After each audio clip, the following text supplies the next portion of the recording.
నమస్తే. Welcome to Vahini TV. నేను Rana Pratap. So, తెలంగాణలో ప్రెజెంట్ టాపిక్ చూసుకుంటే ఇటు ఒక సెట్ 'జానీ మాస్టర్' పైన ఏదైతే అలిగేషన్ జరిగిందో అది. ఇంకోటేంటంటే రీసెంట్‌లీ సీఎం రేవంత్ రెడ్డి కూడా ట్రాన్స్‌జెండర్స్‌ని ట్రాఫిక్ కానిస్టేబుల్స్‌గా తీసుకుంటామని చెప్పేసి ట్రాఫిక్‌లో కూడా తీసుకొని వాళ్ళకి మంత్లీ ఇంత స్టైఫండ్ డబ్బులు ఇస్తామని చెప్పేసి చెప్తున్న పరిస్థితి. అండ్ అలాగే ఇంకో set Damagundam forest, save Damagundam forest అని చెప్పేసి నేషనల్ వైడ్‌గా కూడా కంప్లీట్‌గా ప్రొటెస్ట్‌లనేవి జరుగుతాయి. సో, మాట్లాడదాం వీటన్ని టాపిక్స్ పైన మనతో మాట్లాడడానికి పీఓడబ్ల్యూ అధ్యక్షురాలు సంధ్య మేడం గారు ఉన్నారు. మేడం నమస్తే. నమస్తే. సో మేడం, ఫస్ట్‌గా 'జానీ మాస్టర్' ఇన్సిడెంట్ విన్నారుగా మేడం. సో దాంట్లో రకరకాలుగా ఒక వైపు చూసుకుంటే టాలీవుడ్ అంతా ఇంతే అని చెప్పి చెప్తున్న పరిస్థితి. అందులో కొంతమంది పాలిటిక్స్‌ని ఇంక్లూడ్ చేస్తా ఉన్నారు. ఇంకో వైపు ఏమో కొంతమంది పాజిటివ్, నెగెటివ్ రెండు సైడ్ మాట్లాడుతారు. అసలు మీరెలా చూస్తారు మేడం దీన్ని? ఏ విధంగా చూడొచ్చు మనం? లైంగిక దోపిడీ, సెక్షువల్ ఎక్స్‌ప్లాయిటేషన్ చాలా రంగాల్లో ఉంది. ఒక హ్మ్. సినిమా రంగంలోనే ఉంది అని నేనెప్పుడు అనను, అనుకోను. హ్మ్. అయితే మిగతా చోట్ల కన్నా వల్నరబిలిటీ ఎక్కువుంది. హ్మ్. ఎక్స్‌ప్లాయిటేషన్ ఎక్కువుంది అని కూడా అదే సమయంలో మేము చెప్పగలం. సినిమా ఇండస్ట్రీలో మహిళా ఆర్టిస్టులతో మాట్లాడడం మాకు ఇదే కొత్త కాదు. 24 క్రాఫ్ట్స్ వాళ్ళతోటి వాళ్ళ వాళ్ళ సమస్యలు తెలుసుకున్నాం. హ్మ్. టెస్టిమోనీస్ చేసాం వాళ్ళందరివి. హ్మ్. అంటే సినిమా రంగంతో మా పోరాటం చాలా కాలంగా జరుగుతుంది. కాస్టింగ్ కౌచ్ అనేది ఇక్కడే పుట్టల తెలుగు ఇండస్ట్రీలో. హాలీవుడ్‌లో ఉంది. అవును. బాలీవుడ్, బాలీవుడ్‌లో. హాలీవుడ్ టు బాలీవుడ్, టాలీవుడ్, కోలీవుడ్ వరకు మనం చూసాం. హ్మ్. ఎప్పుడైతే మీ టూ మూవ్‌మెంట్ వచ్చిందో అప్పుడు మన తెలుగు ఇండస్ట్రీలో చాలా పెద్ద ఉద్యమమే జరిగింది. అది చేసిన వాళ్ళం కూడా మేమే. హ్మ్. వుమెన్ అండ్ ట్రాన్స్‌జెండర్ జేఏసీ నుంచి. హ్మ్. ఆ ఉద్యమంలో కొంతమంది తమ స్వార్థ ప్రయోజనాలు వెతుకున్నారు. కాదనం. హ్మ్. కానీ ఆ ఉద్యమంలో లార్జర్ కాంటెక్స్ట్ చూసాం. మేము లార్జర్ పిక్చర్‌ని చూసాం. ఒకళ్ళిద్దరు ప్రయోజనాల కోసం మాట్లాడినవో లేకపోతే దాని దాని పరిమితులు మేము చూడలేదు. కానీ దాని లార్జర్ క్యాన్వాస్ ఏంటి అంటే హ్మ్. దాదాపు 150 మంది ఆర్టిస్టులతో మేము మాట్లాడాం. మహిళా ఆర్టిస్టులు. హ్మ్. పురుషులతో కూడా మాట్లాడాం. అప్పుడు మాకు అనేక విషయాలు మా దృష్టికొచ్చినాయి. సెక్షువల్ ఎక్స్‌ప్లాయిటేషన్ చాలా తీవ్ర స్థాయిలో ఉంది అని. హ్మ్. చాలా మంది చాలా విషయాలు చెప్పారు. అవన్నీ గూడా మేము రికార్డ్ చేసాం. హ్మ్. ఆ తర్వాత ఆహ్, ఒ ఒ వాళ్ళందరితో ఒక ప్రెస్ మీట్ పెడితే 6:30 గంటల లైవ్ వచ్చింది. ఓకే. బహుశా మన హైదరాబాద్‌లో అంత దీర్ఘ సమయం హ్మ్. వాళ్ళ లైవ్‌లు లేవు. చాలామంది దాన్ని చాలా ఆసక్తిగా గూడా గమనించారు. ఆ తర్వాత మూవ్‌మెంట్ చాలా పెద్దదయింది. హ్మ్. ప్రభుత్వం ముందుకెళ్ళాం. అప్పటి తలసాని శ్రీనివాస్ శ్రీనివాస్ గారు. యాదవ్ గారిని కలిసాం. హ్మ్. అప్పటి సినిమాటోగ్రఫీ ఫి ఇది అంటే ఫిల్మ్ డెవలప్‌మెంట్ కార్పొరేషన్ హ్మ్. రామ్మోహన్ చైర్పర్సన్ హ్మ్. ఆయన్ని కలిసాము. సినిమాటోగ్రఫీ మంత్రి ఈయనని కలిసాము. హ్మ్. మీటింగులు పెట్టాం. మంత్రి గారితో ఒక 4, 5 మీటింగులు. ఆయనతో అయితే పదుల సంఖ్యలో అయినాయి మీటింగులు. ఓకే. అప్పుడు అందరితో మాట్లాడినవన్నీ డిమాండ్స్‌గా రూపొందించాం. హ్మ్. ఫర్ ఎగ్జాంపుల్ జూనియర్ ఆర్టిస్ట్‌లకిచ్చే రెమ్యునరేషన్ గాని, పే వాటెవర్ హ్మ్. దాన్ని ఎలా చెప్పినా, హ్మ్. ఆ పే అంటే మినిమమ్ వేజెస్ ఉండాలి. అదే సమయంలో వాళ్ళు పర్ డే వేజ్ చూసుకుంటే మినిమమ్ వేజెస్ కన్నా ఎక్కువే ఉన్నాయి వాళ్ళయి. ఓకే. కానీ వాళ్ళ చేతికి అందేయి చూస్తే మినిమమ్ వేజెస్ కన్నా తక్కువున్నాయి. అంటే మధ్యలో మీడియేటర్‌షిప్ ఎక్కువుంది. హ్మ్. అంటే బ్రోకరేజ్ ఎక్కువుంది. సో, వాళ్ళు జూనియర్ ఆర్టిస్ట్‌లు ఏం చెప్పారు, 5,000 పర్ డే ఉంటే మాకు, మా చేతికి 1,500 ఇచ్చినోళ్ళున్నారు, 2,000 ఉన్నారు. హుహు. కొంచెం సీనియర్ ఆర్టిస్ట్‌లయితే 2, హ్మ్. 25 ఇంకా కొంచెం సీనియర్ క్యారెక్టర్ ఆర్టిస్ట్‌లయితే 3. హ్మ్. కానీ ఆ మధ్యలో ఉన్న బ్రోకర్‌లకు డబ్బులివ్వకుండా, ఆయా ఏజెన్సీలు కావచ్చు, లేదా ఆయా బ్యానర్స్ హ్మ్. అప్పుడు 'సైరా' సినిమా షూటింగ్ అయ్యేది. హ్మ్. ఆ 'సైరా' సినిమా షూటింగ్‌లో వాకాటి అప్పారావు హ్మ్. ఎట్లా ఊచల మీద సైన్ చేయించుకునేవాడు, ఏ భాష వాడేవాడు, ఓకే. ప్రతిరోజు ఏ రోజుకి ఆ రోజు ఇస్తే తనకేంటి లాభం అని ఎలా అడిగేవాడు, ఏం చేసేవాడు అని చెప్పారు. హ్మ్. ఇట్లా ఫర్ ఎగ్జాంపుల్ అంటున్నా. ఒక బ్యానర్ గురించి మాట్లాడడం నా ఉద్దేశ్యం కాదు. హ్మ్. ఇట్లా చాలామంది హీరోల గురించి చెప్పారు. ఒక ముగ్గురు, నలుగురు పేర్లు ప్రస్తావించలే. లైక్ హ్మ్. 'మహేష్ బాబు', 'వెంకటేష్' హ్మ్. ఇగ అందరి పేర్లు తెచ్చారు. ఓకే. ఇట్లా అంటే నేనేమంటున్నా అంటే ద ధర్మా దర్శకుల పేర్లొచ్చినియి, హ్మ్. నిర్మాతల పేర్లొచ్చినియి, ఇంకా కొరియోగ్రాఫర్స్ ఇట్లా వచ్చాయి. హ్మ్. సరే అన్నీ మేము వ్యక్తిగతంగా చూడదలుచుకోలే. వ్యక్తిగతంగా అవి మాట్లాడి ప్రయోజనాలు పొందాలని మేమెప్పుడు అనుకోలేదు. చాలా లార్జర్ క్యాన్వాస్‌తో చూసాం. హ్మ్. ఇండస్ట్రీలో మహిళలకు భద్రత ఉండాలి. హ్మ్. మీ టూ మూవ్‌మెంట్‌ని గౌరవిస్తూ ఆహ్, సెక్షువల్ ఎక్స్‌ప్లాయిటేషన్ జరగొద్దు. కాస్టింగ్ కౌచ్ రకరకాల రూపాల్లో ఉంది. కాబట్టి అందరూ వచ్చి తాము ఎలా ఎక్స్‌ప్లాయిటేషన్ గురయ్యారో కూడా చెప్పారండి. హ్మ్. దాంతో డిమాండ్స్ రూపొందించాం. హ్మ్. దఫాలుగా చర్చలైతే సినిమాటోగ్రఫీ మంత్రి చేతులెత్తారు ఒక దశలో. ఇంతవరకు ఒప్పుకుంటున్నారు మేడం. అంటే ఓకే. జూనియర్ ఆర్టిస్టులందరికీ బ్యాంక్ అకౌంట్లు ఓపెన్ చేసి నేరుగా వేయాలి. హ్మ్. సో, వీళ్ళు అవుట్‌డోర్ షూటింగ్‌లకెళ్ళినప్పుడు హీరో, హీరోయిన్‌ల క్యారవాన్‌లు ఉన్నట్టే వీళ్ళ కనీసం జూనియర్ ఆర్టిస్టులందరూ కలిపి ఒక్కటి పెట్టాలి. హ్మ్. డ్రెస్ చేంజింగ్‌కి, నేచర్ కాల్స్ హ్మ్. తీర్చుకోవడానికి. ఎందుకంటే వాళ్ళు చాలా ఇన్సిడెంట్స్ చెప్పారు. నేచర్ కాల్స్ ఆ చెట్లకి, పుట్లకి దూరం పోతే. హ్మ్. వాళ్ళు దూరం పోతుంటే వాళ్ళ వెనక ఎట్లొస్తారు? హ్మ్. ఇవన్నీ చెప్పారు. సో, ఒక బాత్రూమ్‌కెళ్ళడానికి ఎక్కడికో ఎళ్లి దారి తప్పిన సంఘటనలు కూడా చెప్పారు. ఓకే. సో, అప్పుడు మేము వాళ్ళకి కనీసం అందరికి కలిపి ఒకటి హ్మ్. క్యారవాన్ పెట్టాలి. హ్మ్. ఇవన్నీ అయినియి. తర్వాత అయినియి. లేకపోతే మొబైల్ టాయిలెట్స్ పెట్టమన్నాం. హ్మ్. అట్‌లీస్ట్. అట్‌లీస్ట్. ఆ! ఆ! అవన్నీ మేము మాట్లాడడం ఒప్పుకున్నారు. కొన్ని. అన్నీ ఒప్పుకోలే. హ్మ్. కాస్టింగ్ కౌచ్ ఎన్‌ష్యూర్ చేయాలి. ఇప్పుడు ఒక ప్రొడక్షన్ ఉంది. హ్మ్. ఆ ప్రొడక్షను ఒక ఒక ప్రాజెక్ట్ స్టార్ట్ చేస్తారు. మా ప్రాజెక్ట్‌లో ఎట్టి పరిస్థితుల్లో సెక్షువల్ ఎక్స్‌ప్లాయిటేషన్ గాని, కాస్టింగ్ కౌచ్ గాని ఉండదు అని డిక్లరేషన్ ఇమ్మన్నాం. ఆ! అది పెట్టడానికి వ్యతిరేకించారు. పెట్టలేదు. అరే! పక్షులు, పక్షులు, జంతువుల్ని హింసించలేదన్నారు గదా! ఆ! మహిళల్ని లైంగికంగా మహిళలు గాదు పురుషులను గూడా హ్మ్. లైంగికంగా హింసించొద్దు. ఇప్పుడు మగ పిల్లల మీద కూడా అవును. జరుగుతున్నాయి. కాబట్టి లైంగిక హింసకి మేము అవకాశం ఇవ్వలేదు. లేదా లైంగిక హింస చేయలేదు. హ్మ్. పక్షులు, జంతువుల్ని హింసించలేదని హాయిగా డిక్లరేషన్ ఇస్తున్నప్పుడు మేమొకటి కోరాం. హ్మ్. ఎవరిని మనుషుల్ని హింసించలేదని ఒక డిక్లరేషన్ ఇయ్యండి. అంటే లైంగిక హింస అన్నాం. హ్మ్. దాన్ని న్యూట్రల్ జెండర్ పెట్టినా మాకు పర్లేదని హ్మ్. చెప్పాం. హ్మ్. లైంగిక హింసకు పాల్పడలేదు అని ఒక డిస్క్లైమర్ గావాలి. ఒక హ్మ్. డిక్లరేషన్ గావాలి అన్నాం. అదొకటి. ఇట్లాంటియి చాలా ప్రాక్టికల్‌గా పెట్టాం. దాని మీద వాళ్ళు స్పందించకపోతే ఆయన చేతులెత్తి మేడం మేము జేయాల్సింది జేసాం. మా వల్ల గాదు ఇంతకన్నా అంటే, ఓకే. దాన్ని మీడియేటర్స్ మన తమ్మారెడ్డి భరద్వాజ్ అన్న లాంటి వాళ్ళని కలిసి అన్న చెయ్యండన్న మీరు పెద్దోళ్ళు, హ్మ్. కొంచెం పేరున్నోళ్ళు. ఇది మంచి ఇష్యూ అట్లా హ్మ్. మనం తెలుగు సినిమా అప్పటికే మలయాళ ఇండస్ట్రీలో చర్చలైనయి వాళ్ళు హై లెవెల్ కమిటీ వేశారు. ఓకే. మనం కూడా కొద్దిగా మంచి పేరు సంపాదించుకుందాం. మన మన ఇండస్ట్రీలో సెక్షువల్ అబ్యూజ్ లేకుండా ఇవన్నీ చేద్దామంటే, ఎవరి ప్రయత్నాలు వాళ్ళు చేసినప్పటికీ ఏది సాకారం కాకపోతే అప్పుడు హైకోర్ట్‌కెళ్ళాం. ఓకే. 9 మంది పిటిషనర్‌లో పిటిషనర్ 1 నేనే. హ్మ్. ఈఓడబ్ల్యూగా నేను హ్మ్. ఉన్నా. ఆ తర్వాత కోర్టుల చుట్టూ తిరిగాము. హైకోర్ట్ సీజే బెంచ్‌కెళ్ళింది. ఆయన మొత్తం అర్థం చేసుకొని చాలా స్టడీ చేసి, వరుసగా కమిటీలు వేయమని రాష్ట్ర ప్రభుత్వానికి అంటే హ్మ్. హై లెవెల్ కమిటీ గవర్నమెంటే కదా అవును. చేసేది. ఉత్తర్వులిచ్చారు, ఆదేశాలిచ్చారు. బేఖాతరు హ్మ్. పట్టించుకోల. పట్టించుకోరు. పట్టించుకోనప్పుడు మా మా అడ్వకేట్ వరుస గారు హైకోర్ట్ సీజే ముందు నుంచొని ఎన్ని సార్లు అడిగినా వాళ్ళు వేయట్లేదు అంటే, అప్పుడు దానికి స్పందించిన హైకోర్ట్ సీజే డెడ్‌లైన్ పెట్టి దానికి ఖచ్చితంగా డెడ్‌లైన్ పెట్టి, బౌండరీ పెట్టి, హ్మ్. ఈ డేట్ కల్లా committee high level committee constitute చేయకపోతే హ్మ్. చీఫ్ మినిస్టర్ నుంచి చీఫ్ సెక్రటరీ వరకు కోర్ట్‌కి హాజరవ్వాలని ఒక మ్యాండేటరీ హ్మ్. పాస్ చేశారు. హ్మ్. అంటే ఖచ్చితంగా అల్టిమేటమ్ ఇచ్చారు. హ్మ్. అప్పుడు మాత్రమే ఏర్పడింది ఆ కమిటీ. ఓకే. చేశారు హై లెవెల్ కమిటీ. 24 క్రాఫ్ట్స్ వాళ్ళని పిలిచి హై లెవెల్ కమిటీలో మేము మా మా వుమెన్ అండ్ ట్రాన్స్‌జెండర్ రిప్రజెంటేటివ్స్ ఉన్నారు. కానీ మేము లేము. హ్మ్. యాక్టివిస్ట్‌లుగా ఉన్నవాళ్ళు మేము బయటే ఉన్నాం. ఎందుకంటే కమిటీ అవ్వగానే పనులయిపోతాయన్న భ్రమ లేదు. దాని మీద యాజిటేషన్ చేయాలి అని. అప్పుడు కమిటీ రికమెండేషన్స్‌కి 2 సంవత్సరాలు పట్టింది. 24 క్రాఫ్ట్స్ వాళ్ళు ఇచ్చారు డిపోజిషన్స్. థరో స్టడీ అయ్యాక ఒక సబ్ కమిటీ ఏర్పడింది రిపోర్ట్ రాయడానికి. ఆ సబ్ కమిటీ సోమేష్ కుమార్ గారికి సబ్మిట్ చేసింది. హ్మ్. ఈ కమిటీలో రాచకొండ, సైబరాబాద్, హైదరాబాద్ కమిషనర్స్ ఉన్నారు ఐపీఎస్ అధికారులు. హ్మ్. వుమెన్ ఐపీఎస్‌లున్నారు. వుమెన్ ఐఏఎస్‌లున్నారు. ఇండస్ట్రీ నుంచి చాలామంది ప్రముఖులున్నారు. బయట నుంచి మేధావులున్నారు. మా ట్రాన్స్‌జెండర్ జాక్ నుంచి నలుగురు మహిళలున్నారు. ఓకే. సబ్ కమిటీ మా వాళ్ళే. హ్మ్. మొత్తం మీద రిపోర్ట్ సబ్మిట్ చేశారు. అప్పటి నుంచి ఇప్పటికి అది కోల్డ్ స్టోరేజ్‌లో ఉంది. హ్మ్. ఇప్పుడు హేమ కమిటీ సిఫార్సులు సంచలనం అయితే మన హీరోయిన్‌లు ట్వీట్ చేస్తున్నారు. అవును. ఏమైంది? మన దగ్గర ఏమైంది? ఏమైంది? అవును. అంటే అంత కన్‌స్ట్రక్టివ్‌గా ఉద్యమం చేసాము. ఎక్కడ కూడా మధ్యలో కమిటీ రిపోర్ట్ తయారు చేసిన మేము ఈ రోజు వరకు కమిటీ రిపోర్ట్‌లో ఏముందో బయటకొచ్చి మాట్లాడలేదు ఇవాల్టికి కూడా. హ్మ్. ఎందుకు మాట్లాడలేదు అంటే ఒక కమిటీ ప్రభుత్వాన్ని మనం కోరి హ్మ్. హైకోర్ట్ ముందు నిలబడి ఫైట్ చేసి ఒక హై లెవెల్ కమిటీ వేసాం. ఆ హై లెవెల్ కమిటీని హానర్ చేయాలి.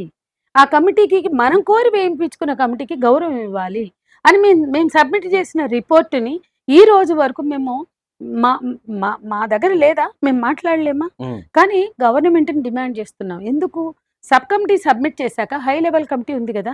వాళ్ళు అందులో ఏవి అంగీకరిస్తారో, ఏవి అంగీకరించరో తెలీదు. అవును. సో, ఒక కమిటీ గవర్నమెంట్ అఫీషియల్‌గా కాన్స్టిట్యూట్ చేశాక వాళ్ళు కూడా దాని మీద ఎక్సర్సైజ్ చేయాలి గదా! ఆ తర్వాత స్టేట్ గవర్నమెంట్ ఇది అప్రూవ్ అయింది అని ప్రజలకు చెప్పొద్దా? మాకందరికి చెప్పొద్దా? ఇండస్ట్రీలో అష్యూరెన్స్ ఎన్‌ష్యూర్ చేయొద్దా? హ్మ్. దానికోసం ఈరోజు మేము హేమ కమిటీ రికమెండేషన్స్ తర్వాత మేము డిమాండ్ చేస్తున్నాం. ఈ స్థితిలో జానీ మాస్టర్ ఇష్యూ వచ్చింది. ఇప్పుడు మీరు చెప్పండి, జానీ మాస్టర్ ఇష్యూని గతంలో మీరన్నారు ఇది ఈ తరచుగా జరుగుతున్నాయా అంటే, లైంగిక వేధింపులు జరగవు, హ్మ్. లేవు అని హ్మ్. చెప్పే స్థితి అయితే లేదు. అంతే ఇండస్ట్రీలో ఉన్న అందరూ చేస్తున్నారా? మొత్తం ఇండస్ట్రీయే అలా ఉందా అని నేను అనను. హ్మ్. నో డౌట్ ఇండస్ట్రీ చాలా మందికి బువ్వ పెడుతుంది. అవును. చాలా మందికి బతుకునిస్తుంది. ఇక్కడ ఎంతో మంది బతుకు పోరాటం ఉంది. ఉపాధి కోసం ఈ ఫీల్డ్‌లో ఎన్నో చంపుకుని, కడుపు తిప్పల కోసం ఆత్మగౌరవం చంపుకొని పనిచేస్తున్న అమ్మాయిలు ఎంతోమంది మాతో తమ బాధలు హ్మ్. చాలా షేర్ చేశారు. హ్మ్. కాబట్టి ఏ రోజు ఈయన ఇలా అన్నాడు, ఈయన ఇలా చేశాడని రాసి ఉన్నా కూడా మేము మాట్లాడలేదు. ఎందుకంటే ఇది సెన్సేషనల్ కోసమో, వ్యక్తిగతమైన ఆహ్, యాంగిల్‌తో చూడలేదండి. హ్మ్. ఇండస్ట్రీలో వుమెన్‌కి ప్రొటెక్షన్ ఉండాలి. ఇండస్ట్రీ అంటే రెస్పెక్ట్ ఉండాలి. బయట సమాజానికి ఒక మోడల్‌గా ఉండాలి అని మేము భావించాం. దానికోసం మేము చేయగలిగిన అన్ని ఎఫర్ట్స్ పెట్టాం. ఇప్పుడు జానీ మాస్టర్‌దొచ్చింది. హ్మ్. మేమేం ఆవేశపడలేదు. అందరూ లవ్ జిహాద్ అంటే ఇది లవ్ జిహాద్ కేస్ కానే కాదని నేనే చెప్తున్నా. అవును. But at the same time ఒక పవర్ ఎక్సర్సైజ్ ఉందా లేదా? జానీ మాస్టర్ అనేవాడు ఇవాళ నేషనల్ లెవెల్‌లో అవార్డ్ గ్రహీత. హ్మ్. ఆయన ఆయన ఆయన కొరియోగ్రఫీలో చాలా డీసెన్సీ ఉంటుంది. ఆయననెవరు మేము అంటే ఆహ్, ఒక ఆక్వర్డ్‌గా, అబ్‌సీన్‌గా చేసే కొరియోగ్రాఫర్‌గా చూడట్లేదు. ఎందుకంటే ఇప్పుడు 'అలవైకుంఠపురంలో' 'బుట్టబొమ్మ బుట్టబొమ్మ' అవును. లాంటివి చాలా గ్రేషియస్‌గా చేసిన అతనంటే ఒక కొరియోగ్రాఫర్‌గా అతని పట్ల మాకు గౌరవం ఉంది. కానీ ఒక పవర్ ఎక్సర్సైజ్ చేసినప్పుడు ఒక 16, 17 ఏళ్ల అమ్మాయి డీకొచ్చినప్పుడు ఆ అమ్మాయి ఎలిమినేట్ అయ్యి ఎళ్ళేటప్పుడు ఒక కాల్ చేశాడు. హ్మ్. మా మా కంపెనీలో నీకుంది అవకాశం. అవును. ఆ అమ్మాయికి అవకాశం ఇచ్చారు. ఎందుకంటే వాళ్ళు చెప్తారు వాళ్ళ యాంబిషన్స్. ఆర్టిస్ట్ అవ్వాలి, అవును. కొరియోగ్రాఫర్ అవ్వాలి అని. హ్మ్. సో, అది తీసుకొని మీకు అవకాశం ఇస్తామన్నాక వాళ్ళ పట్ల ప్రొటెక్టెడ్‌గా ఉండాల్సిందే. ఎవరైనా మేజర్ స్త్రీ పురుషులుంటే వాళ్ళు కన్సెన్సెస్‌తో మ్యూచువల్ కన్సెంట్ ఇచ్చుకొని, హ్మ్. మ్యూచువల్ కన్సెన్షియల్‌గా ఉంటే హ్మ్. అది వాళ్ళ ఇష్టం అండి. దాన్నెవరు గూడా జడ్జిమెంటల్‌గా ఉండాల్సిన అవసరం లేదు. మాట్లాడాల్సిన అవును. అవసరం లేదు.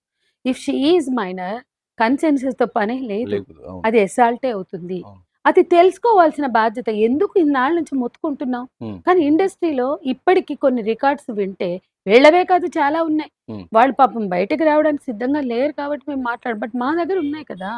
అందుకని మేమేమంటున్నాము అంటే, కన్సెన్షుయల్ అయితే మీ ఇష్టం. ఎవరైనా అంటే ఇండస్ట్రీలో ఎవరు కన్సెన్షుయల్‌గా లేరా? హ్మ్. అది ఇష్యూ అవ్వట్ల. But if she is minor ఆమె కన్సెంట్‌తో పని లేదు. Don't touch her. ఇదొక పాయింట్. సెకండు ఏదో ఒక దశలో కన్సెన్సస్ డ్రాప్ అవ్వచ్చు. హ్మ్. కంటిన్యూ కాకపోవచ్చు. అప్పుడు వయలెన్స్ ఉండొద్దు. హ్మ్. ఇద్దరికీ ఇష్టమైతే ఇవాళ సుప్రీం కోర్ట్ కూడా చెప్పింది. అనేక కోణాల్లో దాన్ని కన్సెన్షుయల్ సెక్స్ అంటున్నాం. హ్మ్. కానీ ఎవరైనా వాకౌట్ చేస్తామంటే అది వైఫ్ అయినా సరే హింస ఉండకూడదని చట్టం చెప్తుంది. అవును. ఒక వైఫ్ అయినా అవును. సరే. సో, ఒక వైఫ్ నేనెళ్ళిపోతా అన్నప్పుడు హ్మ్. ఆమెను గూడా కొట్టి, హింసించి హ్మ్. ఇంకో రకంగా హెరాస్ చేయొద్దు.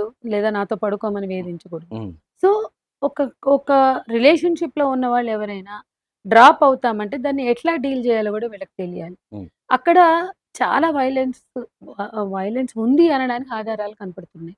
కొన్ని ఆడియో రికార్డ్స్ మేము విన్నాం. హ్మ్. వింటే మాకు అర్థమైంది. హ్మ్. తలుపులు పగలగొట్టైనా వస్తాను. హ్మ్.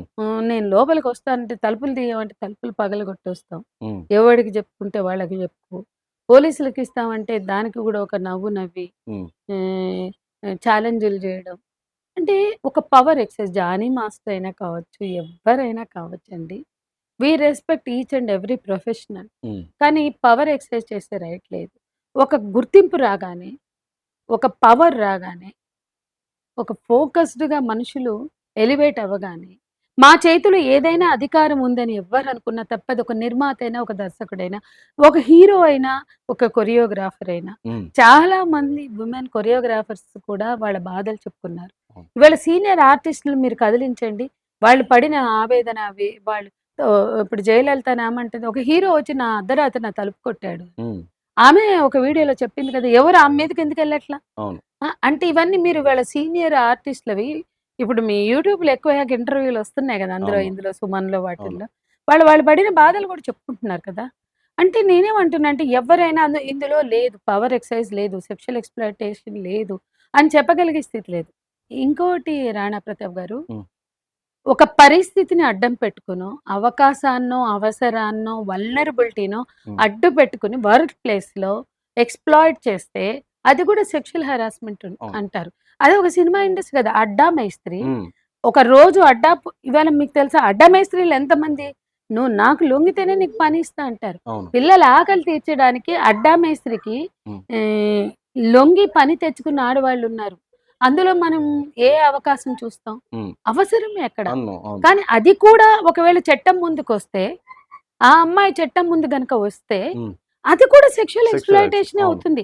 సో, అడ్డ కూలీ నుంచి ఐటీ వరకు మీ మీడియాలో రాలేదనుకుంటున్నారా? హ్మ్. ఎంతమంది వుమెన్ రిపోర్టర్స్ కావచ్చు, యాంకర్స్ కావచ్చు, మేము ఎక్స్‌ప్లాయిటేషన్‌కి గురయ్యాం. కానీ అవును. బయటికి రావడానికి మా కుటుంబాలు అడ్డొస్తున్నాయి అని బాధపడ్డారు. అంటే నేనేమంటున్నా అంటే కేసులు పెట్టకుండా ఉన్నోళ్ళందరూ హ్మ్. ఏ ప్రాబ్లమ్స్ లేవు అనుకోవడానికి వీల్లేదండి. హ్మ్. అలాగే డే వన్నే ఎందుకు రాలేదనేది కూడా అర్ధరహితం. హ్మ్. ఇప్పుడు ఆ అమ్మాయి కార్డ్ కోసం ఎదురు చూసింది. అతన్ని భరించింది. కొన్నిసార్లు ఇదే నా లైఫ్ అనుకోవచ్చు. హ్మ్. యాక్సెప్ట్ చేసుండొచ్చు. కొన్నిసార్లు నేను భరించలేను అనుకునుండొచ్చు. చాలా స్ట్రగుల్ పడింది. ఆ తర్వాత 'పుష్ప 1' అయింది. అప్పుడు కూడా స్ట్రగుల్ పడింది. గ్యాప్‌లో మళ్ళీ బాగా ఇబ్బందులు పడింది. మళ్ళీ 'పుష్ప 2' అతను వెళ్ళలేదు. ఈమె వెళ్ళింది. "నువ్వు వెనక్కిరా, నువ్వు వెనక్కిరా" అన్నప్పుడు హ్మ్. సుకుమార్ గారికేమో చెప్పుకుంది. అవును. సో, ఆయన ఏదో అష్యూరెన్స్ ఇచ్చారు. "అమ్మ నీ పని నువ్వు చేసుకో అమ్మా. హ్మ్. ఏదైనా ఉంటే నేను మాట్లాడతాలే జానీ మాస్టర్ గారితో" అన్నాడు. ఆ తర్వాత ఏం జరిగిందో తెలీదు. 'పుష్ప 2' అయ్యే వరకు ఆ అమ్మాయి స్వేచ్ఛగా పని చేసుకోగలిగింది. అవును. అప్పుడు ఆ అమ్మాయి ఆలోచన కూడా మారుండొచ్చు కదా! హ్మ్. నేను నా నేను ఎందుకంటే ఆ అమ్మాయి టాలెంటెడే. No doubt చాలామందన్నారు. వాళ్ళిద్దరూ డాన్స్ మాస్టర్‌లుగా చాలా గ్రేస్‌ఫుల్‌గా అవును. చేశారు. కెమిస్ట్రీ ఉందని. అదేమైనా ఉండొచ్చండి. ఆ అమ్మాయి టాలెంట్ ఉన్నప్పుడు, హ్మ్. ఆ టాలెంట్‌తో తను కొరియోగ్రాఫర్‌గా నిలబడాలి అనుకున్నప్పుడు, ఆమెకు అవకాశం ఉందా? లేదా? అందరికీ ఉండే అవకాశాలు హ్మ్. ప్రతి వాళ్ళు కాంపిటీటివ్ స్పిరిట్ తోటి పనిచేస్తారండి. అందులో అవకాశాలు పొందడం కోసం చాలా స్ట్రగుల్ అవుతారు. హ్మ్. ఆమెకు అవకాశం వచ్చిన ప్రతిసారి కోల్పోయిందెందుకు? ఒక్క సుకుమార్ గారి సపోర్ట్‌తో ఆమె ఇతను రా అని ఎంత ఫోర్స్ చేసినా అక్కడ నిలబడింది. అవును. కానీ దాని మధ్యలో 'పుష్ప 1కి, 2కి మధ్యలో వచ్చిన ప్రాజెక్ట్స్ ఆమె కోల్పోయింది. హ్మ్. కార్డ్ లేని కారణంగా ఆమెని అనెతికల్‌గా ఇల్లీగల్‌గా చూపిచ్చారు. హ్మ్. ఇది ఫ్రెండ్స్ ద్వారా డాన్సర్‌ని తెచ్చుకుంటే జూనియర్ ఈ హ్మ్. తోకలుంటారు గదా! అవును. ఆ మాట అనకూడదేమో. అవును. అంటే అసిస్టెంట్సో హ్మ్. ఏమంటారో హ్మ్. జూనియర్ కో డాన్సర్స్, డాన్సర్స్. ఆ! కో డాన్సర్‌లు, జూనియర్ డాన్సర్‌లు. హ్మ్. సో, వాళ్ళు వాళ్ళని తను కార్డ్ లేకుండా తెచ్చుకుంటే గూడా ఇష్యూ చేశారు. అవును. సో, ఆమె ఎయిమ్ అంతా కార్డ్ ఉంది. 'పుష్ప 2' అయ్యాక అప్పుడు గూడా ఇవ్వలేదు. అవును. కానీ సతీష్ అనే అతను హ్మ్. ఇండస్ట్రీలో హ్మ్. అతని వల్ల సఫర్ అయినాడో లేకపోతే ఏమి ఇష్యూస్ ఉన్నాయో అతను వాయిస్ రైజ్ చేశాడు. హ్మ్. అందులో ఈమె పేరు గూడా తెచ్చాడు. హ్మ్. అప్పుడు జానీ మాస్టర్ గారు నీకు కార్డ్ ఇస్తాం డబ్బులు కట్టుకుంటే 6,30,000 పట్టుకుని వెళ్లి చెక్ తీసి హ్మ్. ఇచ్చింది. హ్మ్. సెకండ్ ఫ్లోర్‌లో సెక్రటరీ తీసుకుంటాడు అని చెప్పి సెకండ్ ఫ్లోర్‌లో కూర్చుంటే కాలొస్తది. హ్మ్. ఆహ్, ఈయన మాట్లాడతాడు జానీ మాస్టర్ అని. హ్మ్. ఆ తర్వాత అందరికీ గూడా చాంబర్స్‌లో ఉన్న సెకండ్ ఫ్లోర్‌లో బోర్డ్ పక్కన హ్మ్. చెక్ తీసుకుంటే హ్మ్. ఫోటో తీస్తారు. హుహు. ఈమెను అప్పటికప్పుడు ఇక్కడ తీసేవాళ్ళు పైకెళ్ళి ఆ! టెర్రస్ మీద తీసుకున్నారు చెక్. ఓకే. ఇక్కడ సెకండ్ ఫ్లోర్‌లో తీసుకోల. హ్మ్. ఇవన్నీ అర్థమవుతాయి కదా! ఎవరికైనా. అవును. సరే అయింది. ఆ తర్వాత 2.5 నెలల వరకు ఆగస్టు 28 వరకు జులై మొదటి వారంలో కట్టింది. అవును. ఆల్‌మోస్ట్ 2 మంత్స్ ఇదిగో, అదిగో ఆయన్నడిగి, ఈయన్నడిగని కాలయాపన చేశారు. హ్మ్. మళ్ళీ ఇష్యూ గొడవయింది. ఆ గొడవలో సరే వచ్చి తీసుకో అన్నారు. కార్డొచ్చింది. హ్మ్. ఆగస్ట్ 28న కార్డొచ్చింది. 29, 30 అంతకుముందు నుంచి పర్సుయేట్ చేస్తున్నా. ప్రాజెక్ట్‌ని వెళ్లి కలిసింది. ఇస్తామన్నారు. నాకు కార్డొచ్చింది అనగానే వాళ్ళు ఇస్తామన్నారు. ఇస్తామన్నారు. అవును. ఇమ్మీడియేట్‌గా 30థ్ అనుకుంటా వచ్చి లెటర్ ఇచ్చింది. హ్మ్. నాకు 12 మంది డాన్సర్స్ కావాలి. హ్మ్. సెప్టెంబర్ 1 ఆ కొత్త ప్రాజెక్ట్‌కి వెళ్తుంటే ఒక గిఫ్ట్ బాక్స్ వస్తది. అందులో ఒక రోజా పువ్వు ఉంటది. కింద లెటర్ ఉంటది. హ్మ్. 'పుష్ప 2' డ్రామా అంతకుముందే ఓరల్‌గానే 'పుష్ప 2' డ్రామా అయింది. నీకెవ్వడు లేడు. హ్మ్. నిన్నెవడు రక్షించలేడు. అవును. ఈ టైప్ ఉన్నాయి. అవి ఆడియోలు గూడా విన్నా. అవును. ఇవన్నీ అయ్యాక ఆఖరికి సెప్టెంబర్ 1 ఆ లెటర్ వచ్చినా గూడా ఆ పిల్ల పట్టించుకోలా. నా హ్మ్. కార్డొచ్చింది గదా! అని ధైర్యంతో. తీరా ఆ ప్రాజెక్ట్‌కి వెళ్ళగానే హ్మ్. అది క్యాన్సిల్ అయింది. సో, మీలాంటి మీడియా వాళ్ళు అవన్నీ పరిశీలించాలి. ఆ ప్రాజెక్ట్ క్యాన్సిల్ అవ్వడం నిజమా? కాదా? హ్మ్. సో, ఎప్పుడైతే కార్డ్ కోసం ఎదురు చూస్తుందో సెప్టెంబర్ 1 హ్మ్. కార్డ్ క్యాన్సిల్ అయిందో సారీ కార్డ్ క్యాన్సిల్ గాల. ప్రాజెక్ట్ క్యాన్సిల్ క్యాన్సెల్ అయింది. అయిందో, ఓహో! నా కార్డ్ ఉన్నా కూడా ప్రాజెక్ట్‌లో రానివ్వరు. హ్మ్. అతన్ని అడిగిందట. హ్మ్. ఎందుకు సార్? హ్మ్. నాకు టాలెంట్ లేదా? అంటే, టాలెంట్ ఉంది. కానీ మమ్మల్ని రీజన్ అడుగు. హ్మ్. అంటే ఆమెకి భయమేయదా? అంటే అవును. 6 సంవత్సరాలు ఎదురు చూసింది కార్డ్ కోసం. కార్డ్ వచ్చాక కూడా నాకు ప్రాజెక్ట్స్ లేవు అంటే, హ్మ్. నా పరిస్థితి ఏంటి అని. అప్పుడు 4వ తారీఖు సెప్టెంబర్ 4 చాంబర్స్‌కెళ్ళింది. అక్కడున్న పెద్ద మనుషుల్ని కలిసింది. తన గోడు చెప్పుకుంది. వాళ్ళు రాసిమ్మన్నారు. 35, 40 పేజీల లెటర్ రాసింది. ఆ తర్వాత అదంతా చూసి, విని పోలీసుల దగ్గరికెళ్ళమన్నారు. హ్మ్. దట్స్ హౌ ఇష్యూ బయటకొచ్చింది. బయటకొచ్చింది. హ్మ్. అప్పుడెందుకు జేయలా? ఇది అవును. నిజమైతే అది అప్పుడే మెయిన్‌గా అదే అంటారు. అంటే ఇన్ని సంవత్సరాలు 16 ఇయర్స్ అన్నప్పుడు అప్పటి నుంచి చెప్పొచ్చు కదా! మళ్ళా ఎందుకు చెప్తలేరు అని చెప్పి చాలా మంది ప్రొడ్యూసర్స్ కూడా అదే అంటున్న పరిస్థితి. అది నిజమండి. ఎవరికైనా అలా అనిపిస్తుంది. కానీ కొంచెం ఆలోచించాలి. చాలా మంది భార్యలు హ్మ్. పెళ్ళైన పెళ్లిలోనే గొడవలని, పెళ్ళైన తెల్లారి నుంచే కొడుతున్నాడు. అవును. ఇదిగో ఇది ఇరగ్గొట్టాడు. ఇదిగో ఇక్కడ ఇరిగిపోయింది. ఇదిగో ఇది ఇరిగిపోయింది. ఇది బొప్పి కట్టింది. అవును. ఇగో ఈ చెవు అసలు పని చేయట్లేదు అంటారు. చెవు బద్దలై పని చేయట్లేదు. రికార్డ్ కూడా తెస్తారు. అవును. కానీ మేము అడగాల, అవును. అమ్మా అప్పుడే ఎందుకు వెళ్ళలేదు పోలీసులకంటే, అలా అడిగే స్థితి మాకు లేదు. ఎందుకో చెప్పనా? డొమెస్టిక్ వయలెన్స్‌లో కూడా 10 ఏళ్ళు అనుభవించి మారుతాడేమో, పిల్లలు పెరుగుతుంటే మారుతాడేమో, అవును. పెద్దోళ్ళైతే మారుతాడేమో, ఇట్లా ఎదురు చూసి, ఇక హింస భరించే శక్తి లేక బయటకొచ్చిన ఆడవాళ్ళని, నీ చెవు ఆ రోజు కదా ఇయర్ డ్రమ్ పగిలింది. నువ్వు ఆ రోజు ఎందుకెళ్ళలేదని మేము ఇట్లాగే దూషించమా? హ్మ్. చెప్పండి. హ్మ్. ఎంతమంది లేరు? అలాగే మీడియా నుంచి నేను మొదలుపెడుతున్నా. మన ఇళ్ళల్లో ఆడపిల్లలున్నారండి. వాళ్ళు బయటికెళ్తే 14, 15 ఏళ్ల తర్వాత సెక్షువల్ అబ్యూస్‌కి గురి కాలేదా?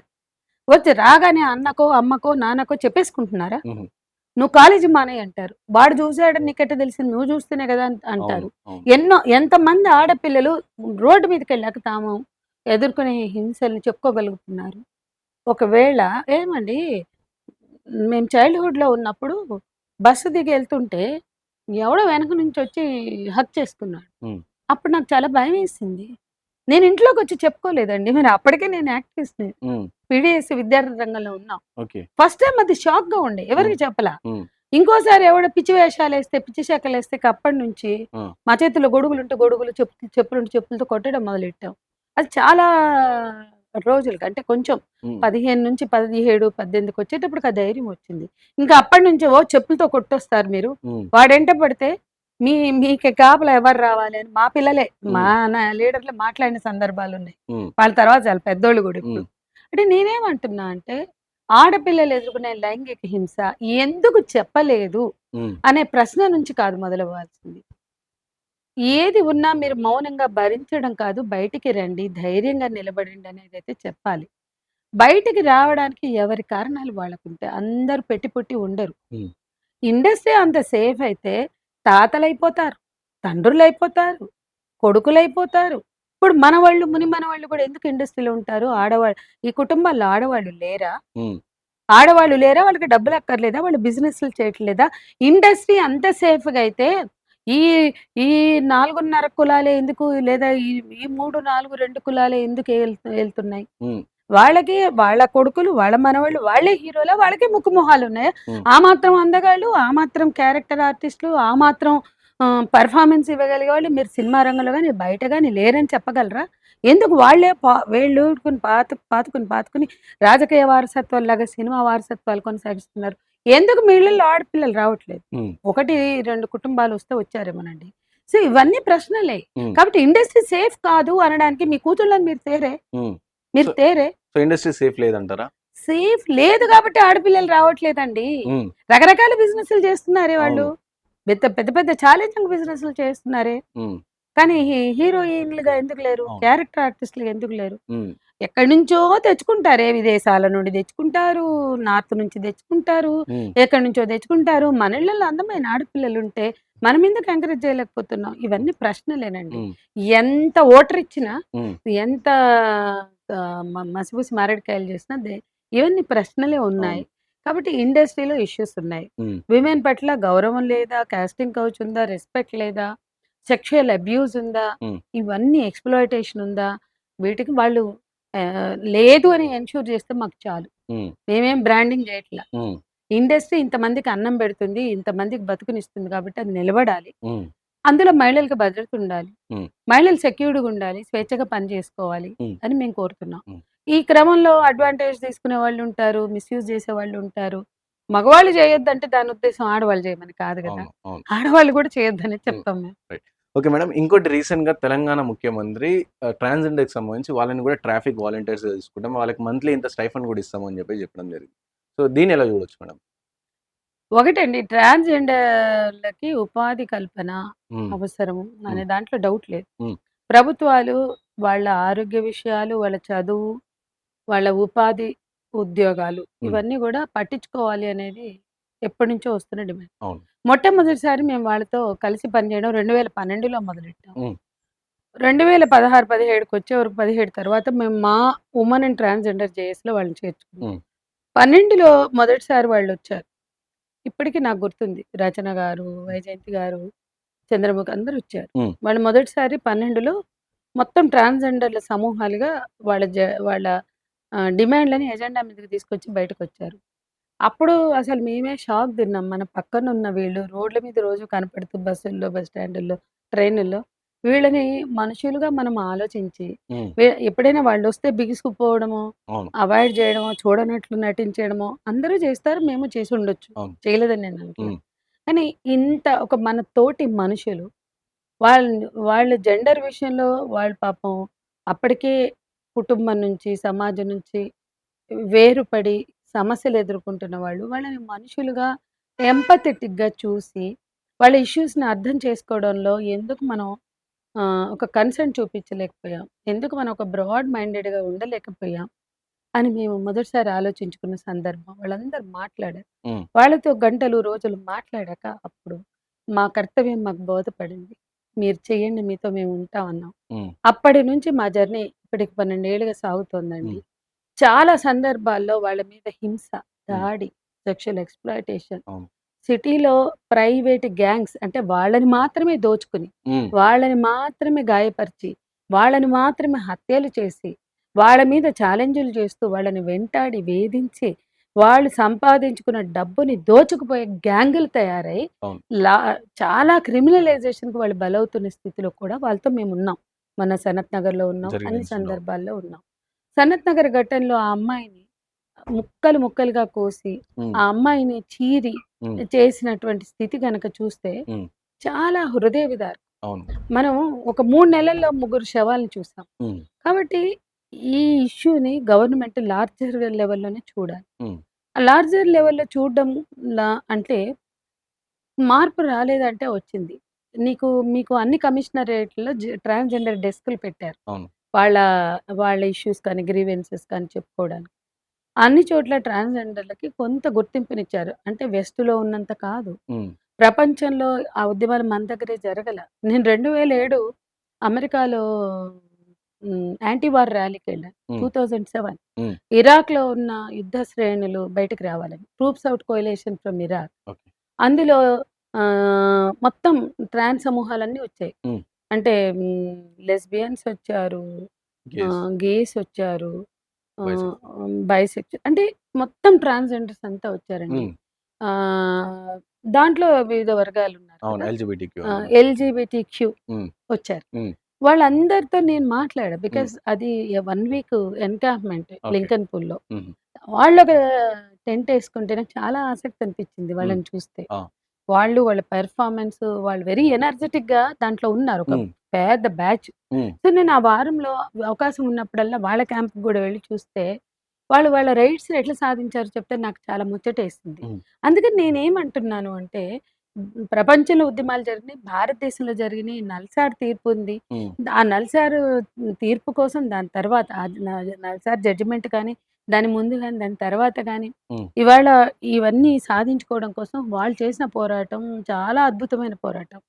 కాబట్టి ఆ సమూహాలు మనుషులుగా వాళ్ళు నష్టపోతుంది. వాళ్ళు పొందుతున్న అవమానాల నుంచి వాళ్ళ ఉనికి కోసం, హ్మ్. వాళ్ళు ఈ భూమి మీద ఈ భూమి మీద నిలబడ్డం కోసం వాళ్ళు అవును. చేసిన పోరాటాలు చాలా ఉన్నాయి. అవును. చట్టబద్ధంగా చేశారు. అంటే ఇవాళ అంబేద్కర్ రాజ్యాంగాన్ని రాసినప్పుడు ఇది ప్రస్ఫుటంగా లేకపోవచ్చు. హ్మ్. మేము ఉద్యమాలు చేస్తే 40 ఏళ్ళైతే మేము 12 ఏళ్ల నుంచే పని చేస్తున్నాంగా. 12 ఏళ్ళు మేము కూడా చేయలేదుగా. అవును. ఆ రోజు అంబేద్కర్ రాయలేదు అని కొంతమందంటారు. హ్మ్. అంబేద్కర్ పౌర స్వేచ్ఛ గురించి ఆర్టికల్ 14 నుంచి 21 వరకు అందరి హక్కులు మాట్లాడినప్పుడు వాళ్ళు అందరిలో ఉంటారు ఆ అవును. సమూహంలో. ఉంటారు. అవును. కాబట్టి ఇప్పుడు వాళ్ళు మా శరీరంలో అంటే వాళ్ళు వాళ్ళ మీద వాళ్ళు యుద్ధం చేసుకునే సమూహాలు. అవును. వాళ్ళ శరీరం మీద వాళ్ళ ఐడెంటిటీ కోసం వాళ్ళు మనస, వాచ, కర్మేన అన్నట్టు అన్ని విధాలా వాళ్ళు ఎలా ఉండాలనుకుంటారో అలా అంటే ముఖ్యంగా మానసికంగా, శారీరకంగా హ్మ్. వాళ్ళు తమని తాము నిర్ధారించుకుని డిఫైన్ చేసుకునే క్రమం ఒకటుంటుంది. హ్మ్. అందులో వాళ్ళు ఎక్కడో ఒక దగ్గర ఒక పాయింట్‌లో తేల్చుకుంటారు వాళ్ళ అవును. గురించి. అప్పుడు వాళ్ళకి కావాల్సిన సపోర్టివ్ సిస్టమ్స్ ఏంటి హ్మ్. అని గనక జేస్తే ముఖ్యంగా ఎడ్యుకేషన్. అవును. ఆ తర్వాత ఎడ్యుకేషన్ ఉన్న వాళ్ళకి ఆ ఎడ్యుకేషన్ బేస్‌తో ఉపాధి. ఉపాధి. ఇంకా హై లెవెల్ ఎడ్యుకేషన్ ఉన్నోళ్ళకి ఉద్యోగాలు. హ్మ్. ఇవాళ ఆ సమూహాల నుంచి మేమిద్దరు డాక్టర్‌లని చూసాం. వాళ్ళిప్పుడు అవును. పోస్ట్ అయ్యారు. అవును. వాళ్ళు గవర్నమెంట్ జాబులు తెచ్చుకున్నారు. హ్మ్. ఐటీ జాబులు తెచ్చుకున్నోళ్ళున్నారు. హ్మ్. ఇతర జాబులు తెచ్చుకున్నోళ్ళున్నారు. కౌన్సిలర్స్‌గా ఉన్నవాళ్ళున్నారు. అవును. అంటే అందరికీ కౌన్సెలింగ్ అవును. చేసేవాళ్ళున్నారు.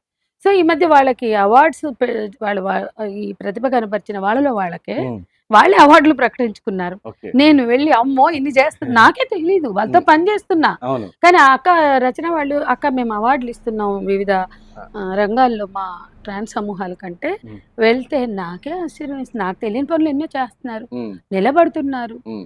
కుటుంబాలు ఏర్పరచుకుంటున్నారు. హ్మ్. కాబట్టి ఇప్పుడు ప్రభుత్వం ఈ నిర్ణయం తీసుకోవడం చాలా ఆహ్వానించదగిందే. హ్మ్. అయితే అది సరిపోదని నేను అనుకోవట్లేదు. హ్మ్. సరిపోతుందని నేను అనుకోవట్లేదు. హ్మ్. అది సరిపోదు. హ్మ్. జాబ్స్ చదువుకున్నోళ్ళు 10థ్ పాస్ అయినోళ్ళకి ఇంకా మహిళా కానిస్టేబుల్స్‌గా ఇవ్వండి. అదే ట్రాన్స్ కానిస్టేబుల్స్‌గా ఇవ్వండి. అవును. పోలీస్‌లో కూడా తీసుకోండి. తమిళనాడు తీసుకుంది కదా! అవును. సీఐలు, ఎస్ఐలు అవును. అక్కడ ఏసీపీల వరకు ఉన్నారు. హ్మ్. ఆ! అందుకని ఇవాళ భారతదేశంలో ఉన్నత అధికారులుగా కూడా ఐఏఎస్, ఐపీఎస్‌లుగా కూడా వాళ్ళు హ్మ్. నిలబడగలుగుతున్నప్పుడు మన రాష్ట్ర ప్రభుత్వం కొంచెం ముందుకొచ్చి లైక్ తమిళనాడు, కేరళ వీళ్ళందరూ కొంత అడ్వాన్స్డ్‌గా ఉన్నారు. హ్మ్. మన దగ్గర గూడా ఇప్పుడేదైతే ఈ ట్రాఫిక్ సిగ్నల్స్ దగ్గర హ్మ్. కొంత హానరోరియం ఇచ్చి చేస్తామన్నారో, వాళ్ళు రోజంతా పొల్యూషన్‌తో నిలబడి చేయాలి గాబట్టి, హ్మ్. తగిన వేతనం ఇవ్వాలి. తగిన వేతనం, న్యాయమైన వేతనం. హ్మ్. కనీస వేతనాలకు తగ్గకుండా ఇంకా పై రేంజ్‌లో అవును. ఇవ్వాలి. వాళ్ళకి ట్రాఫిక్ కానిస్టేబుల్స్, హ్మ్. ఇన్స్‌పెక్టర్‌లకి ఏదైతే ప్రికాషన్స్ అవును. ఇస్తారో అవన్నీ గూడా ఇవ్వాలి. అది హ్మ్. అది మంచిదే కానీ, ఇంకా అది టీచర్లు, ఇతర ఉద్యోగాలు, ఉపాధి ఇవాళ మనకు అన్ని అన్ని రంగాల్లో ఉపాధి ఏం లేదు. అవును. కాబట్టి ఉపాధి ఉద్యోగాల కల్పనకి దారి తీయాలి. వీటన్నిటికి పాటు వాళ్ళకి పాపం చదువు లేదు. హ్మ్. చదువు కోసం ప్రత్యేకంగా ప్రోత్సాహకాలు అవసరమని నేను భావిస్తున్నాను. ఇంకోటి మేడం ఈ ఈ కొంచెం పక్కన పెడితే ఇప్పుడు నేచర్‌కి సంబంధించి ఒక సవాల్‌గా మారింది. ఎందుకంటే మన పక్కనే ఉండే వికారాబాద్ సంబంధించి దామగుండం ఫారెస్ట్‌లో సుమారుగా 12,00,000 చెట్లను గూడా తొలగిస్తారు. అక్కడ నేవీకి సంబంధించిన రాడార్ ప్రాజెక్ట్ గూడా వస్తుంది. అంటే ఇప్పుడున్న సిట్యుయేషన్‌లో అంటే ప్రెజెంట్ దీన్ని రాడార్ సంబంధించిన దాని గురించి చూస్తుంటే అవసరం లేదంటే అడ్వాన్స్‌గా ఉన్న దేశాలు అమెరికా అన్నీ గూడా ఉన్న వీటిని గూడా బంద్ చేస్తున్న పరిస్థితి. అలాంటిది మనకి మన ఇండియాలో అలాంటిది స్పెషల్ హైదరాబాద్ పక్కన ఆక్సిజన్ ఇచ్చే ఒక ఫారెస్ట్‌లో ఇది పెట్టడం అవసరం అంటారా? దానికి సంబంధించి నేషనల్ వైడ్‌గా కూడా ప్రొటెస్ట్ జరుగుతుంది. ప్రభుత్వం పట్టించుకుంటలేదు. దీన్ని పీఓడబ్ల్యూ అధ్యక్షురాలుగా మీరెలా చూస్తారు? అండ్ దీనికి సంబంధించి ఏమన్నా ప్రొటెస్ట్‌లు గాని అలాంటివి ఏమన్నా ప్లాన్ చేస్తున్నారా? ఖచ్చితంగా చేయాలండి. ఇప్పటికే మా సంఘాల తరఫున కొంత నిరసనొస్తుంది. హ్మ్. పీఓడబ్ల్యూ నుంచి గీత, పీఓడబ్ల్యూ రాష్ట్ర నాయకురాలు గీత అవును. ఇప్పటికే మీ ఛానెల్‌లో గూడా మాట్లాడి ఉంది. అవును. తను ఈ ఇష్యూ స్టార్టింగ్ నుంచి గూడా చాలా యాక్టివ్‌గా ఉన్నారు హ్మ్. గీతా మహేందర్. హ్మ్. అట్లాగే చందు తులసి లాంటి వాళ్ళు వీడియోలు గూడా చేశారు. అవును. ఈ ఇష్యూ పట్ల కొంత ఎక్స్‌పోజ్ చేస్తూ ఫోకస్డ్‌గా మాట్లాడుతున్న స్థితి ఉంది. కానీ అది సరిపోదు. హ్మ్. ఒక జాతీయ స్థాయి ఉద్యమం అవసరం. మన రాష్ట్రంలో ప్రముఖ పర్యావరణవేత్తలున్నారు. అవును. పురుషోత్తరం రెడ్డి గారు గావచ్చు, నీరపు రెడ్డి గారు, అట్లాగే పాషం యాదగిరన్న, హ్మ్. అట్లాగే కవుల సరస్వతి, హ్మ్. ఇంకా చాలామంది. హ్మ్. గతంలో గూడా మూసీ బచావో ఆందోళనలో ఉన్న అవును. ఛత్రి లాంటి, బ్రదర్ వర్గీస్ హ్మ్. లాంటి సంస్థలున్నాయి. ఇంకా చాలామంది, చాలామంది. అట్లాగే ప్రజా సంఘాల వాళ్ళు గూడా గతంలో పర్యావరణ ఉద్యమాల్లో ఉన్నారు. హ్మ్. పాండురంగారావు మట్టి మనిషి అంటారు. అవును. ఆయన అనేక పర్యావరణ ఉద్యమాల్లో ఉన్నారు. అట్లాగే యురేనియం ప్రాజెక్ట్‌ని ఇటు సాగర్, నిజాం సాగర్ ఆ ఏరియాలో వచ్చినప్పుడు అడ్డుకోవడంలో హ్మ్. డాక్టర్ సత్యలక్ష్మి అని నల్గొండకు సంబంధించిన డాక్టర్. హ్మ్. Naturopathy doctor. తను చాలా వర్క్ చేశారు. హ్మ్. ఆమె చేసిన కృషి, ఆమె జర్నలిస్ట్ అజయ వీళ్ళందరూ చేసిన కృషి ఫలితంగా అదొక మంచి మూమెంటమ్‌గా మారి హ్మ్. పబ్లిక్ హియరింగ్‌లోనే గట్టి వాయిస్ వినిపించి మాకొద్దు ఈ హ్మ్. యురేనియం ప్రాజెక్ట్ అనిపించే స్థాయికి ఉద్యమం వచ్చింది. హ్మ్. అప్పుడు మాత్రం ఆగింది. హ్మ్. అట్లాగే నల్లమల ఫారెస్ట్‌లో వచ్చినప్పుడు గూడా నేను చెప్తున్న వీళ్ళందరూ ఇన్వాల్వ్ అయ్యారు. ఓకే. అందులో మా ప్రజా సంఘాలు ఎప్పుడూ ఉంటూ వచ్చాయి. హ్మ్. ప్రజా సంఘాలు ఒక్కటే చేస్తే సరిపోదు. వీళ్ళు లెఫ్ట్, వీళ్ళు ఎమ్మెల్యేని ముద్రలేస్తారు. అవును. కాబట్టి బయట సమాజంలో మేధా పట్కర్ నుంచి వీటన్నిట్లలో మేధా పట్కర్ని తీసుకొచ్చిన సందర్భాలు కూడా ఉన్నాయి. ఉమ్, వాటిల్లో నేను కూడా అప్పుడు చాలా యాక్టివ్గా మేము పాల్గొన్నాం. ఉమ్, ఈవెన్ శంషాబాద్ ఎయిర్పోర్ట్కు 5,000 ఎకరాలు కావాలన్నప్పుడు కూడా ఉమ్, అది ఎంత విధ్వంసం మాట్లాడాం. అవును. మేధా పట్కర్ని తీసుకెళ్లి దిగాం. ఉమ్, నేను కూడా స్వయంగా పాల్గొన్నా. ఉమ్, కాబట్టి ఈ అన్ని మూమెంట్స్లో పిఓడబ్ల్యూగా మేము ఉన్నాం. ఉమ్, పబ్లిక్ హియరింగుల్లో పాల్గొన్నాం, పాదయాత్రలో పాల్గొన్నాం. ఈరోజు వికారాబాద్‌లో మా పిఓడబ్ల్యూ చాలా గట్టి రెసిస్టెన్స్ ఇస్తుంది గానీ సరిపోదు. ఉమ్, ఇది ఇవాళ జాతీయ స్థాయిలో చేయాలి. అంతర్జాతీయ ఎందుకంటే 12,00,000 చెట్లని అవును. తీసేయడం అంటే ఇది అంతర్జాతీయ సమస్య. ఉమ్, ఇవాళ మీరు చూడండి గ్రీన్ జోన్ కావాలి, గ్రీన్ బెల్టులు కావాలి అని మాట్లాడి అడవిలో చెట్లు నరకని, ఉమ్, ఓడు భూముల కోసం నరికిన చెట్లే తప్ప అవును. విధ్వంసం చెయ్యడానికి నరికేవాళ్ళు కాదు ఆదివాసీలు. అవును. వాళ్ళ తల మీద, వాళ్ళ మెడ మీద వేలాడుతున్న కత్తి ఎప్పుడు కూడా గ్లోబల్ వార్మింగ్, గ్రీన్ జోన్, ఉమ్, హరితహారం. అవును. అంటే ఈ హరితహారం ఇక్కడ వర్తించదా అని నేను అడుగుతున్నది. ఇదే తెలంగాణ రాష్ట్రంలో ఉమ్, హరితహారం అని చంటి బిడ్డ తల్లుల్ని కూడా జైళ్ళకు పంపారే. అవును. హరితహారం పేరుతో వాళ్ళ బతుకు తెరువైనా, వాళ్ళ బతుకు పోరాటమైనా పోరాడి అడవి మీద హక్కు వాళ్ళకుంది. అడవే వాళ్ళ బతుకు, అడవే వాళ్ళ జీవనాధారం. అవును. జల్, జంగల్, జమీన్, ఇజ్జత్, హమారా అని పోరాడుతున్న ఆదివాసీల్ని కేసులు పెట్టి ఇవాళ వాళ్ళకి మద్దతున్నామని మా మీద ఊపాలు పెట్టి ఇవాళ ఎందుకు చేస్తున్నారు? ఉమ్, అంటే అడవిని నరకొద్దు, లేదా అడవిలో పోడు భూములు మావి అంటున్న ఆదివాసీలకు మద్దతునిస్తే కేసులు పెడుతున్నారు. ఉమ్, ఇవాళ ఏ ముఖం పెట్టుకుని 12,00,000 చెట్లు మీరు నరికేస్తున్నారు? ఇవాళ మీకు బస్తర్‌లో అదే జరుగుతుంది, ఛత్తీస్‌గఢ్‌లో అదే ఉమ్, జరుగుతుంది, జార్ఖండ్‌లో అదే జరుగుతుంది. ఆదాని కోసం నైట్లు ఎకరాల ఫారెస్ట్‌లు ఇచ్చేసారు. కొట్టేస్తారు. అవును. ఆ! ఇవాళ ఇది కొట్టేస్తున్నారు రాడార్ అని. ఉమ్, అంటే తెలంగాణకి సుదూర తీరంలో ఉన్న సముద్రం. ఉమ్, హ్మ్. ఈ రాడార్ సిగ్నల్స్ ఇవ్వడానికి అసలు సముద్రం ఎంత దూరం ఉందండి తెలంగాణకి? అవును. ఎటు ఆ! ఎటు చూసినా 300 కిలోమీటర్ల పైనే పైనే ఉంది. ఉంది. అవును. లోపల లేదు. లేదు. ఇటువంటి నావీ రాడార్ సిగ్నల్స్ కోసం ఉమ్, ఇంత పెద్ద ఫారెస్ట్. ఆ ఉమ్, ఫారెస్ట్ అది ఎంత ఖనిజ సంపద. అవును. అంటే నేను దాని కింద ఉండే ఖనిజాల గురించి మాట్లాడట్లా. అందులో ఉండే చెట్లే పెద్ద సంపద. అవును. అవును. అవి చాలా ఔషధ మొక్కలు. ఉమ్, చాలా చాలా చాలా మెడిసినల్ వాల్యూస్ ఉన్న చెట్లు. అవును. అవి ఎవరు పెంచలేరు. అవి అవును. న్యాచురల్‌గా ప్రకృతిలో భాగంగా పెరిగిన పెరిగింది. చెట్లు. వాటిని వాడుకోవడం చేత కాదు. అంటే వాటిని నరకడం కాదు. ఉమ్, ఆ ప్రకృతిలో భాగంగా వచ్చిన ఆ మెడిసినల్ ప్లాంట్స్ కానీ, ఆ చెట్లు కానీ, వాటి ఔషధాలు ఎక్స్ట్రాక్ట్ చేసి ప్రజలకు ఉపయోగపడేలా చేయాలి. కంపెనీలు పెట్టడం అంటే అట్లా. ఉమ్, ఇవాళ గీత మాట్లాడింది. ఇంకా అంతకుముందు తులసి మాట్లాడుతుంటే విన్నాను. అట్లాగే దాని గురించి కొంత రిపోర్ట్స్ సేకరిస్తే తెలిసింది. ఉమ్, కంపెనీ పెడతాం అంటే ఏం కంపెనీ పెడుతున్నారు? చెట్లు నరికేసి ఆ, రాడారు సిగ్నలింగ్ ఆహ్, సంస్థని ఏర్పాటు చేయడం ఉమ్, అది ఉపాధి గాదు. ఒకవేళ దొరికిన ఆ ఉద్యోగాలు అవి పీనట్స్. కాబట్టి ఆ ప్రతి చోట విధ్వంసము ఉపాధిని చూపిచ్చి, ఉద్యోగాలను చూపిచ్చే చేస్తుంది. మళ్ళీ ఇంకా అక్కడ ఉపాధి గూడా మేడం అక్కడున్న ఆదివాసులకి ఏడొస్తది? అంటే నార్మల్ అక్కడ వాళ్ళకి ఎడ్యుకేషన్ గూడా అంతంత మాత్రమే. ఎక్కడా రావండి. వీళ్ళకి నేను చెప్తున్నా. ఎవరికిస్తది? నెల్లూరు అపాచీ కంపెనీకి వెళ్ళాం. హ్మ్. శ్రీ సిటీకి వెళ్ళాం. హ్మ్. అపాచీ కంపెనీలో ప్రతి ఊరు వెళ్ళాం మేము. హ్మ్. మీకందరికి ఉద్యోగాలొస్తాయని చెప్తారు. బలవంతంగా అయినా తీసుకున్నారు. అవును. ఆ తర్వాత సెక్యూరిటీ గార్డ్ ఉద్యోగాలు కొద్ది మందికొచ్చినియి కానీ, కంపెనీలో టెక్నికల్ జాబ్స్ ఎవరికీ రాలేదు. అవును. ఆ జాబులు గూడా రకరకాల పేర్లతో తాగాడనో, హ్మ్. లేకపోతే సరిగ్గా డ్యూటీ చేయలేదనో, నిద్రపోతాడని సగం మందిని తీసేశారు. తీసేసారు. అంటే అవును. ఫర్ ఎగ్జాంపుల్ అపాచీ కంపెనీ, హ్మ్. శ్రీ సిటీ. హ్మ్. అట్లా సూళ్ళూరుపేట వెళ్ళాం మేము. అప్పుడు మొత్తం కోస్టల్ కారిడార్‌లో హ్మ్. కాకరాపల్లి, సోంపేట కాల్పుల ఘటనలో మేమున్నాం. హ్మ్. అవి రెజిస్ట్ చేసిన పోరాటాల్లో మేమున్నాం. హ్మ్. ఆ తర్వాత ఎన్ని ప్రొటెస్ట్‌లున్నా పట్టించుకోకుండా హ్మ్. తీసుకొచ్చిన షెడ్యూల్‌ని చూసాం. ఎకనామిక్ జోన్స్‌ని అవును. చూసాం. ఎంప్లాయ్‌మెంట్ అనేది ఒకప్పుడు పబ్లిక్ సెక్టార్స్ హ్మ్. అంటే పీపీఏ ప్రాజెక్ట్స్ ఉండేవి. అవును. పీపుల్ పార్టిసిపేషన్‌తో హ్మ్. ఉండేవి కదా! పబ్లిక్ సెక్టార్స్ పీపుల్ హ్మ్. కలిపి లైక్ బిహెచ్‌ఎల్, అవును. ఐడీపీఎల్, ఐడీపీఎల్. రాగా టూల్స్, అవును. ఆల్విన్ కంపెనీ, హ్మ్. ఈసీఎల్. హ్మ్. ఇప్పుడు మీకు అన్నీ ఎందుకు మూసేశారు? Except BHEL and ECL. అవును. ఎందుకు మూసారు? హ్మ్. అంత ఉద్యోగాలిచ్చారు. అక్కడ జరిగింది. హ్మ్. ఫస్ట్ అక్కడ 1000 ఎకరాలు తీసుకోలా. ఇంత చెట్లు కొట్టేయలా. కొట్టేయాలి. వందల్లో తీసుకున్నారు. హ్మ్. దానికి తగిన హానోరియంలు ఇంకా అందరికీ పూర్తిగా ఇవ్వకపోయినా హ్మ్. మాక్సిమం ట్రై చేశారు. హ్మ్. కానీ ఉద్యోగాలిచ్చారు. హ్మ్. చాలా వరకు మీరు బిహెచ్‌ఎల్‌లో చూడండి, హెచ్ఎంటీలో చూడండి. ప్రాగా టూల్స్‌లో చూడండి. ఇవాళ అవన్నీ ఎందుకు మూసేశారు? హ్మ్. కాబట్టి ప్రభుత్వాలు ఇప్పుడు ప్రైవేట్ సెక్టార్‌కి ఇస్తున్నారు. ఎందుకు అవును. నమ్మాలి? హ్మ్. శంషాబాద్ 3000 తీసుకున్నారే. 5000 అడిగి 3000 పోరాటం వల్ల 3000 తీసుకొని, హ్మ్. ఇప్పటికి 1000 కూడా వాడలేదు. ఇప్పటికి 300, 400గా వాడారు. అవును. ఇప్పుడు అంతా వేరే వేరే ప్రాజెక్ట్స్ తీసుకొచ్చి వాటిని వేరే విదేశీ కంపెనీలకి ఇస్తున్నారు. హ్మ్. అంటే దేనికోసం? ఇవాల్టికి 3000 కూడా వాళ్ళు వాడట్ల. అవును. ఇవన్నీ దేనికోసం ఇస్తున్నారు? కాబట్టి నాకు తెలీదు అక్కడ వేస్ట్‌గా ఉంది. మరి అది సిగ్నలింగ్ పనికొస్తే తీసుకోండి. హ్మ్. 3000లో 500 వాడారో లేదో ఎక్కువ. హ్మ్. మిగతా 2.5 పడుంది. అవును. తీసుకోండి. హ్మ్.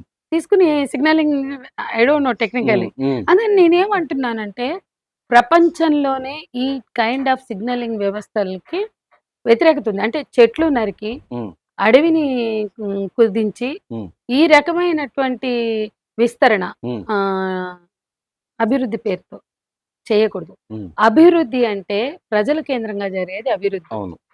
ప్రజలని భాగం చేసేది అభివృద్ధి. కానీ ప్రజల కేంద్రంగా జరగకుండా, ప్రజలను భాగం చేయకుండా, పర్యావరణం దెబ్బతీస్తే ఇది మొత్తం అక్కడి వాళ్ళ కోసమే కాదు. మన మెయిన్ హైదరాబాద్‌లో మనం హైదరాబాద్ తీసుకునే గూడా ఆక్సిజన్ గూడా ఎఫెక్ట్ పోతది. అవును. అవుతుంది. కాబట్టి ఇంత మెడిసినల్ ప్లాంట్స్‌ని, ఇంత అద్భుతమైన 12,00,000 చెట్లుని తీస్తే, ఇప్పుడు పోడు భూములు చెట్లు లేకపోతే గ్లోబల్ వార్మింగ్ అని అవును. ఇప్పుడు మేము ఫారెస్ట్ అధికారుల దగ్గరికెళ్ళాం. హ్మ్. మేము ఎంత దాకా ఎళ్ళామంటే పోడు భూముల కోసం, చీఫ్ సెక్రటరీలు, చీఫ్ కన్జర్వేటర్లు అందరితో మాట్లాడాం. హ్మ్. వాళ్ళు మాకు వాళ్ళ పొట్టగొట్టాలని లేదు, వాళ్ళని జైలుకి పంపాలని లేదు. చూడండి, చూడండి, చూడండి. హ్మ్. కేంద్ర ప్రభుత్వం మాకిచ్చిన నోటీసులు చూడండి అని ఫోటోలుంటాయి. హ్మ్. ఆహ్, సెంట్రల్ గవర్నమెంట్ నుంచి ఇంకా ఇంటర్నేషనల్ నుంచి హ్మ్. ఇట్లా మార్కులు చేసి ఇక్కడ అడవి మాయమైపోయింది, ఇక్కడ అడవి మాయమైపోయింది, ఈ అడవి పలచన పడింది అని అంటే, హ్మ్. మేము చేస్తున్నాం అని చెప్పారే మన అధికారులు. అవును. మరి ఇక్కడ 12,00,000 చెట్లు తీస్తే అడవి పలచన పడదా? ఇది ప్రపంచానికి సంబంధించిన ఇష్యూ కాదా? హ్మ్. అంతర్జాతీయ ప్రమాణాలకి భిన్నమైంది కాదా? హ్మ్. లేకపోతే జాతీయ ప్రమాణాలకు భిన్నమైంది కాదా? గ్రీన్ జోన్‌కి సంబంధించింది కాదా? గ్రీన్ బెల్ట్‌కి సంబంధించింది కాదా? పర్యావరణం పచ్చదనానికి సంబంధించింది కాదా? హ్మ్. ఇక్కడ ఎట్లా కాదు అని మేము అడుగుతున్నాం చెప్పండి. హ్మ్. కాబట్టి ఈ నాటకాలొద్దు. మీకు వద్దన్న చోటేమో ఇప్పుడు పోడు భూముల కాడ మనం అడ్డుపడతామో అప్పుడు పచ్చదనం అంటారే. అవును. మళ్ళీ అవి తీసుకెళ్ళి మైనింగులకిస్తారు. హ్మ్. ఇప్పుడు ఓపెన్ కాస్ట్‌లు అక్కడెందుకు నరికారు? హ్మ్. చాలా చోట ఓపెన్ కాస్ట్‌లు వద్దంటే కోల్ మైనింగ్‌లో అవును. అక్కడేమో ఓపెన్ కాస్ట్‌లకి అడవిని నరికారు కదా! అక్కడ పోవట్లేదా పచ్చదనం? హ్మ్.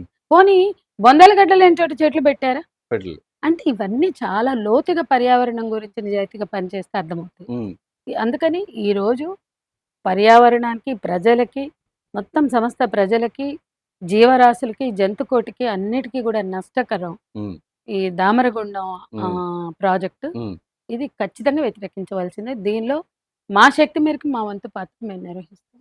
Thank you madam. Right. So చూషిర్రు గదా! ఈరోజు ఇది ఇవాల్టి స్పెషల్ ఇంటర్వ్యూ. సో మరో గెస్ట్‌తో మళ్ళీ మీ ముందుకుంటాం. అప్పటివరకు చూస్తూనే ఉండండి వాహిని.